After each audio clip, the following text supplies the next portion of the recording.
तर night fishing काल करून झाली आहे. बीचवरनं जस्ट वरती आलो आहे आणि इथे आम्हाला सापाची कात दिसली आहे. कोणत्या सापाची आहे ते अजून लगेच मी परफेक्टली चेक नाही करी. ह्याच्या खाली सापही असू शकतो. तर आपण पहिले चेक करूया साप आहे का, नंतर मी कात दाखवतो तुम्हाला. आहे सॉ स्केल्ड वायपर म्हणजे फुरसा. भारतातील 4 विषारी सापांपैकी एक साप आहे फुरसा. सॉ स्केल्ड वायपर. सॉ कारण त्याला राग आल्यानंतर हा जी कात एकमेकांना घासतो, त्याचा आवाज जो आहे तो करवतीसारखा असतो, सॉ सारखा असतो. इंग्लिशमध्ये करवतीला सॉ म्हणतात.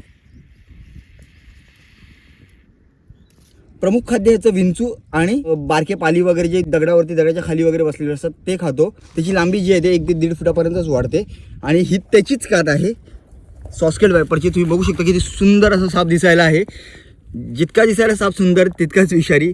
प्रत्येक साप विषारी नसतात. तर साप पूर्णपणे व्यवस्थित बघा म्हणजे तुम्हाला त्याचे पॅटर्न्स कळतील.